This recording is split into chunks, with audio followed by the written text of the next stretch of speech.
Okay.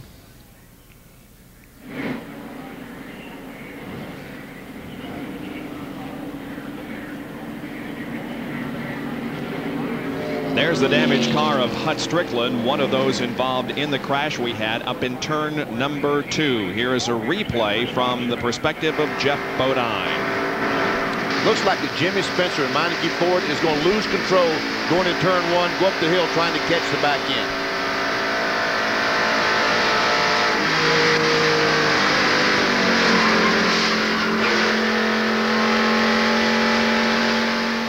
Car just got a little loose, and as he tried to save it, it got out from under him. Now, pit stops occurred, and here is the main benefactor from all that. He came in 16th position, and he comes out in 2nd. That, of course, is Jeff Gordon. They had to just put on 2 tires or no tires at all. And there is Jeff now, the first car coming down here. We see all these other fellows sitting on pit road. Get in there. There's Ernie Irvan sitting there. No tires, it doesn't look like. Yep, they just put in fuel. Just gasoline. We see Derrike Cope, who changed 2 tires, leaving the pits, and here comes Jeff Gordon. Yep.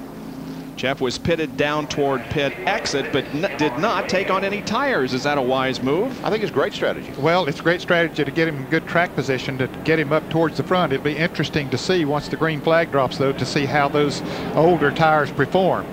Let's go to the pits and John Kernan.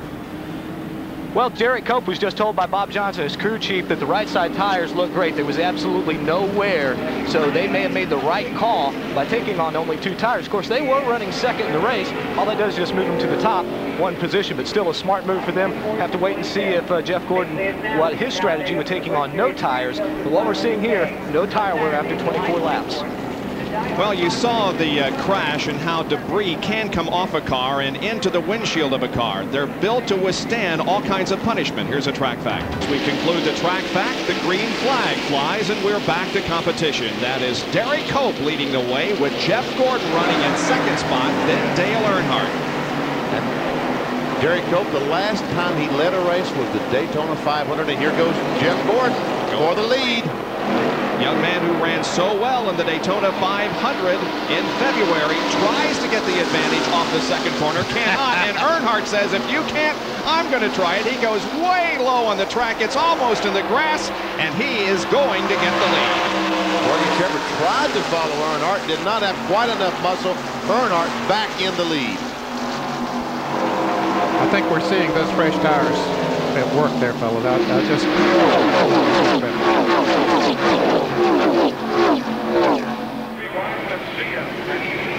Morgan Shepherd running 4th. Ernie Irvan is 5th. Then Ricky Rudd and Dale Jarrett. See Mark Martin back in that group at the very end of the line. Martin made a good charge up towards the front. Then he sort of leveled out. Morgan Shepherd got by, and the car seemed to be getting a little bit loose, but I'm sure they made some adjustments on the Ford during that pit stop, so he's right there with them now. It has been an up and down season for Jeff Gordon, but on the super speedways, he has been sharp. 9 starts, 4 top 5 finishes. He led in 5 races, and he finished in 2nd position both at Charlotte and at Michigan, and had a very, very good performance here in February. Tell you what, this young man is learning a great deal, especially in the position he's been racing up front. Learning from the best there is in the business. And Bill Elliott is off the pace. Elliott brings the Budweiser Ford down low and heads for his pit. He had a good qualifying run here, Bob, one of the best this year. And everybody was thinking maybe this is the race that's going to turn Elliott's season around. Does he have a flat tire? What is the situation? Here he comes. And they are going to change the tires on the Budweiser Ford as we see Ernie Irvan making a move. He's coming also on the racetrack. Down in a battle for 4th position with Morgan Shepherd. They did not change tires on the Budweiser Ford. It looks like they just went over and tightened some lug nuts. Looked like he thought he got in the wall and knocked a 1/4 pound in on the tire. He stopped to check it, and they discovered he did not have sheet metal rub in the tire, sent him right back out. Meanwhile, Morgan Shepherd, Ernie Irvan still side by side. There's Rick Mast right behind Mark Martin, one of our sleepers. Another sleeper, Michael Waltrip, right behind Mast. You guys must have woken up those sleepers because they're doing okay. The 25 car of Ken Schrader, there in now the middle of your screen, the white car, started last, 41st, but he's moved all the way up to the lead draft. And I'll guarantee you one thing, he's got a legal carburetor on there. Yep, guarantee you have. He's going to try that again, Now we see Morgan Shepherd up there on the high side again as Dale Jarrett runs up on him. I thought he was going to run into it. But anyway, he goes to the inside. Morgan's car probably is not working quite as well on the high side of the racetrack now. After they run about 10 laps, watch him come back up through there. I bet he's pushing a little bit right now, but he'll start coming up through there in a little bit. Here's Dale Jarrett and Mark Martin getting by these cars. Jarrett gets by and leaves Bull Mark hung out. John Kernan is with Jimmy Spencer, who was involved in a crash a few laps ago. Rob, Jimmy, his accident in the infield care center. Jimmy, you're okay. What happened out there? Well, first of all, Benny called me a sleeper, and I guess I was the first sleeper out or whatever. No, but no, just you know, there's a lot of cars out there pretty loose. You know, Goodyear changed the tires here, and nobody's really ever got the handle on it. I know we were one of the cars, and we were racing pretty hard there, and just got together with some other cars and lost it. So just a racing situation. Look at it next week, I guess. Jimmy Spencer, it looks like their car is finished for the day. Very disappointed. That young man thought he was going to have a good run today. The 11 car slowing down.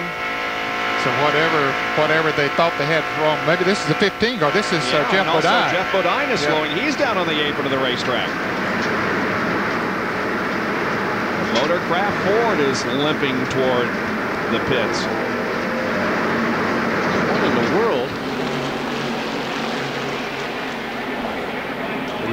We see the damage. He's got some damage there. Yeah, that's when he hit Spencer, and then we're spinning. But they made all those repairs on that caution flag, so evidently the engine is not running on this car. Let's see if he's going to the pits or garage. Yep, he's making the hard left into the garage area. That's too bad. Geoff was up there in the 8th position in the Winston Cup point standings. That means if the engine has blown on that car, he realizes there's nothing that the pit crew can do, so he's going to take it to the garage area. The winner at Sears Point is out of the race, it appears. Meanwhile, it's still Earnhardt leading Derrike Cope, Ernie Irvan, and Geoff Bodine. Dale Jarrett. And Jerry Punch is with Bud Moore. And Bud, your car just headed to the garage area. What's the problem? Well, we don't know. You know, he was involved in that wreck with Spencer and a couple of more of them, so we don't know what exactly happened. They're going to check it right now. We must have an oil line pinched or something other than caused in the wreck, so we go find out. I don't really know. And Bud Moore will head back to the garage area to check on Geoff Bodine and try to get him back out to try to garner some of those valuable Winston Cup points, guys. Now we have two abreast racing coming off of turn 4 again as Rudd is to the inside of Shepherd, and Schrader was for a moment there inside of Mark Martin. Now, Mark can get his car to handle on the top of the racetrack, and he and Morgan Shepherd can hook up. They might could go to the front. Well, both of them seems to be strong, but just haven't been able to put the right combination to move up there. The 5 front cars have moved away a little bit from that group as they race side by side, but Morgan Shepherd will be catching them back when we come back. It is a 5-car lead draft here after 33 laps of the Pepsi 400 at Daytona. They're all being led by Dale Earnhardt.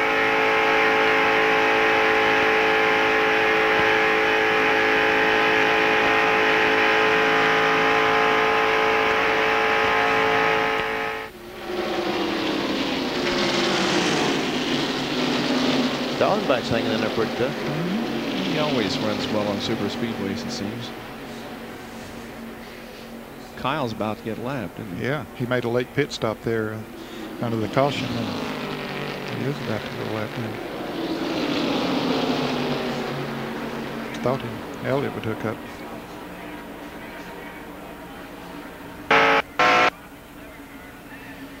Oh, okay.